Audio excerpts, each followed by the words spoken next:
Hey guys, welcome back to my channel. It's your girl Marina here, and as always I'm excited to welcome you to another video. If it's your first time here, welcome. To all my new subscribers, I would like to say a huge welcome to you.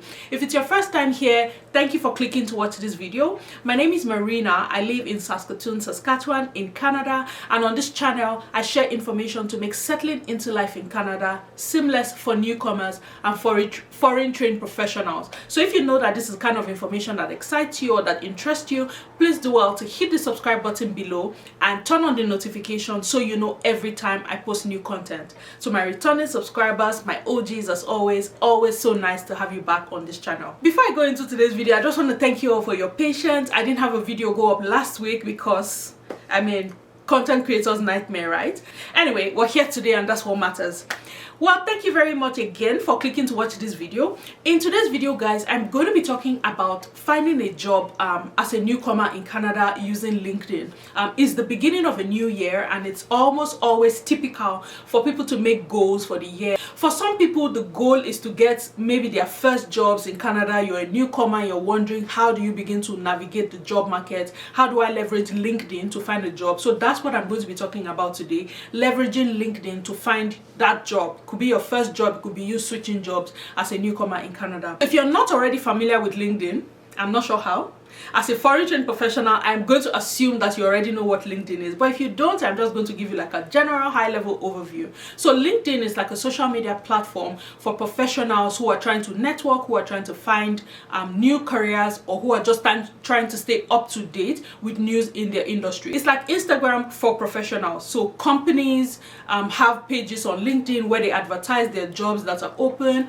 Pages are created for industry professionals to come together and connect. So basically, if you're a professional trying to find a job, you should have a profile on LinkedIn. If you already have a profile on LinkedIn and your profile is dead, this might be a good time for you to revive your LinkedIn profile.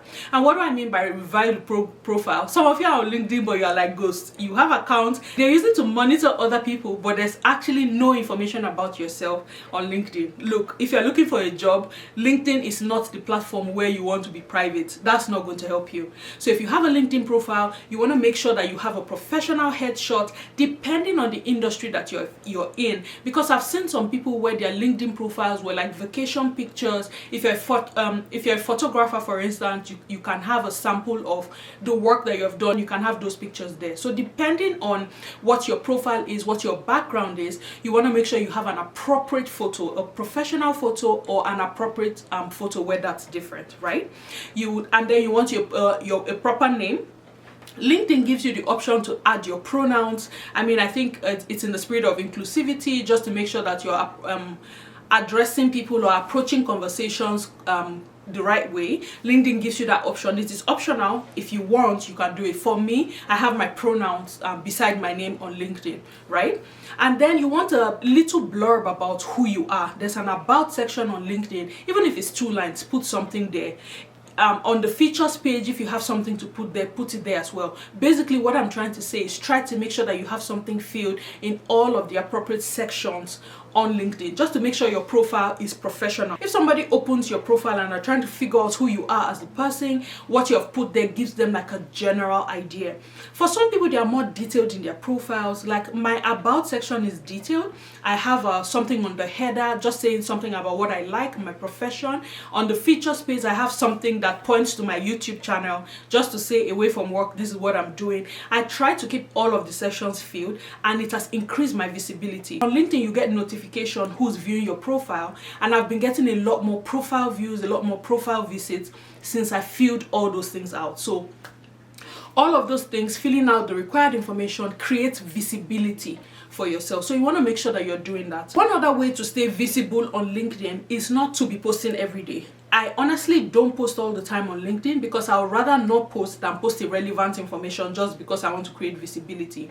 But what you can do to stay visible is that you can follow your industry. So say for instance you're an engineer, or you work in human resources, or you're a project manager. You want to stay in touch with industry news. So if you're a project manager, for instance, you want to make sure that you're following like your Project Management Institute page, on LinkedIn. They will most likely continue to post information about the project management industry. Look for other project managers. Look for project management pages on LinkedIn that you can follow. You can like comments, you can like posts, you can repost things that have already been posted, and just ensure that you're commenting. Sometimes when you see conversations that interest you, put intelligent comments.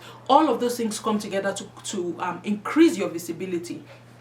How do you know who to follow on LinkedIn? A lot of it ties directly into the industry that you're in or the industry that you're trying to get into, in the case of a career switch, right? Follow industry news, like I said. If you're trying to switch professions, look for the pages of the new profession that you're trying to switch into. Follow all of those groups. Follow the pages. Look for professionals who are already in the profession that you're trying to get into and follow them. Create those connections. It's always better when you're able to establish connections when you're not searching for a job, if you understand what I mean.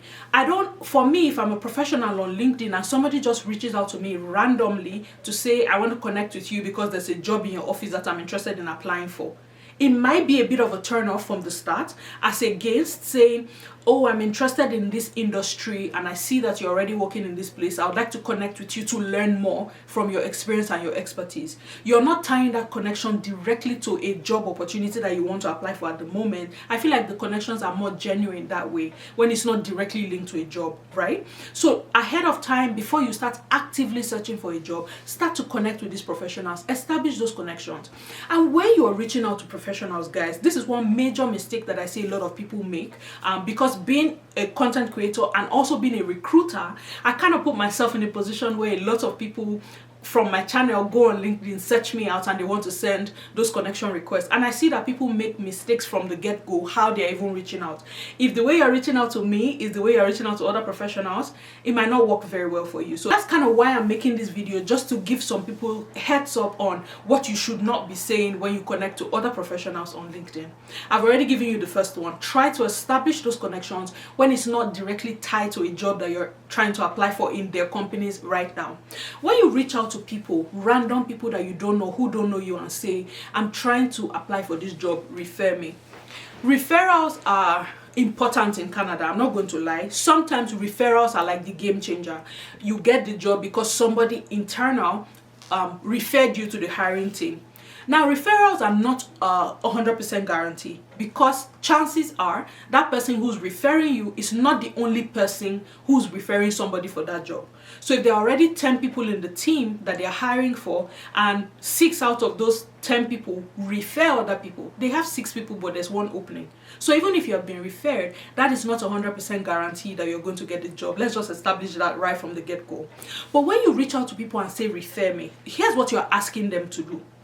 You're asking them to go to the hiring team to say, this person has the expertise to do the job. This person has the skills and the competencies to do the job. This person will be a good fit for the team. This person is a fit for our company values, our mission. They will be a good fit for our company's culture. I am putting my name on this. Hire them. That's what you're asking that person to say. That's technically what a referral means. If, on the other hand, you're just saying, take my resume and give it to the hiring team, it's the same thing. That beyond just the technical skills needed for the job, there's also the part of the soft skills. There's also the part of the cultural fit. There's also the part of the organization fit. Beyond just having the technical skills, are you a fit for this organization? Right? So when you're asking strangers to refer you, you're basically asking them to endorse you. And as a stranger, they don't know you enough to put their name on the line like that. So sometimes when you ask people to refer you and they don't, it's not because they're trying to be wicked. They have to weigh the options. Because here's something I heard recently, that in some organizations, if you refer somebody and the person gets fired, right, for performance-related issues, or they do some things that directly contrast the company's values, the person who was hired and the person who referred them both get laid off. I've heard that. I don't know how many organizations do that. If you're already familiar with that kind of referral system, please leave that in the comment section. We would like to learn more. But I heard that recently. I'm kind of not surprised, because a referral is basically like an endorsement. Some organizations pay like referral bonus. So if you refer somebody and the person gets hired, they pay you an incentive. So if it turns out that that person that you referred, you did not do your due diligence, you referred the wrong person and they have paid you for that, I see why there might be penalties in some cases like that. So you want to absolutely be careful, number one, who you're referring, and for the person who's reaching out for referrals, make sure that you're providing enough information. Establish that connection ahead of time. It takes me back to the point I made earlier. Establish that connection, build that relationship. From time to time, go to the person's page, like, repost the things that they have posted. If you really like that person's profile and you think that's the kind of relationship you want to establish, create some visibility for yourself on that person's page. Comment on the things that they comment on. Let the person get the person's attention, so that when you reach out to them to say, oh, I saw that this opportunity is open in your organization, they already have a sense of where your head is from the things that you have said, from the intelligent comments that you have made. Make it easy for people to refer you, especially if they're not people that you know one-on-one. Okay. And how do you make these initial connections? Reach out to people, look on their pages. If it's somebody who's active on LinkedIn and they post a lot, look for one thing that they have posted that interests you and use that to start the conversation. It could be, oh, hi, I'm saying thank you very much for connecting with me, or I would love to connect more with you. I see that you posted about this, which interests me in this particular way, and I feel like I would like to connect with you just so I can learn more from your wealth of experience. Let the person know that you have shown some interest in what they're doing. That's how to be strategic in your approach, right? Specifically, if you can add an extra note while you're sending that connection request, that's actually fine. But if you don't, if you send the connection and the person accepts, then you can immediately follow up and just say, thank you for all the information that you shared. This is why I connected. I'm interested in this information or that information. I think I can learn from you. Follow them for a while before you go and say, refer me. It's dangerous. And for those of you who who apply to jobs and just randomly slap people's names as referrals because you know they work in that organization without asking them, without telling them, without even taking permission, I'm looking at some of you with side eye. You know what I'm saying. Let your conscience judge you. Yes, I said it. For those of you who do that, please don't. Please don't. It can very, very quickly work against you in a way that you will not be able to redeem yourself. Because if you do that in an organization that is very big on integrity, and then they go to the person and say, oh, I saw that you referred this person, and the person is like, no, I don't know who that person is. Do you know what that says about you? You are automatically not a fit if integrity is not important to you.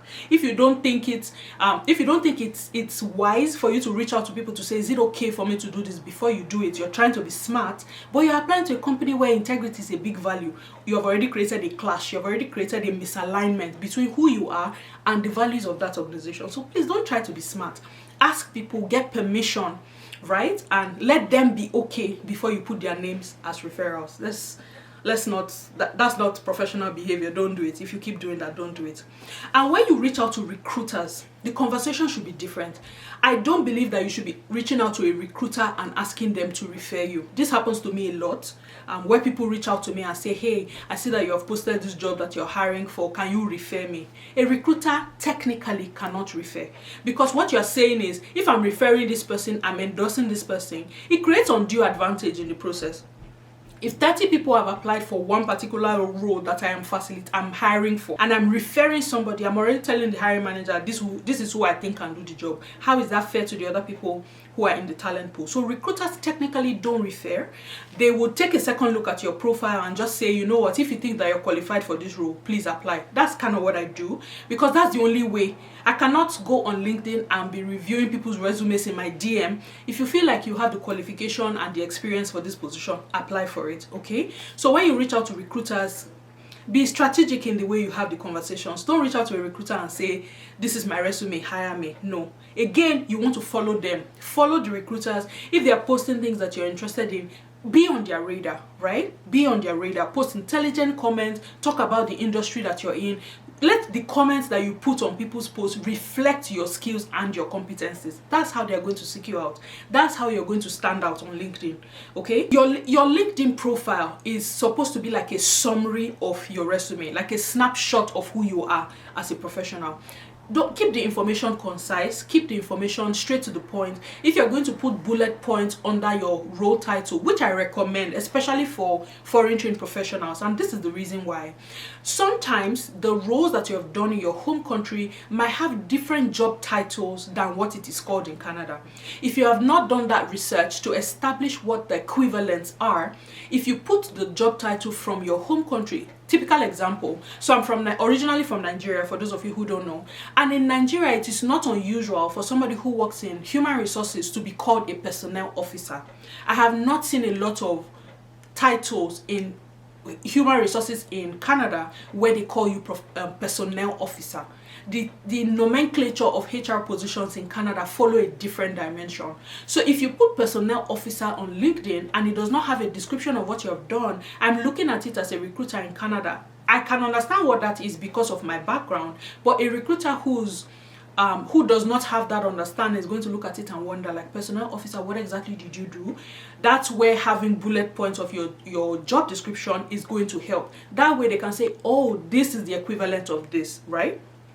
But the recommendation is that you do your research and make sure that you're putting the appropriate titles. Just make sure that the role titles that you have had, you're getting the exact equivalent of what that is called in Canada. So just make sure that when anybody looks at your LinkedIn profile, they can get a snapshot, a general idea of who you are as a professional, and how you put it, how you sell yourself is what is now going to determine if they want to take it a step further and reach out to you to say, hey, I like your profile. I think I have a role that suits you, because that's happening. People are getting jobs like that where recruiters are shoulder tapping them to say, I just saw this thing on your profile and I think this would be a good fit for a role that I have. People are getting shoulder tapped, people are getting these jobs, and it can be you as well. You just have to sit down and put in the work and be strategic about the way that you're going about it. Have you been shoulder tapped on LinkedIn by a recruiter and offered a job? If yes, please leave that in the comment section below. Are you searching for a job right now? Are you revamping your LinkedIn page? Is this something that you're going to be running with as a professional? What would you say is your biggest struggle with being visible on LinkedIn?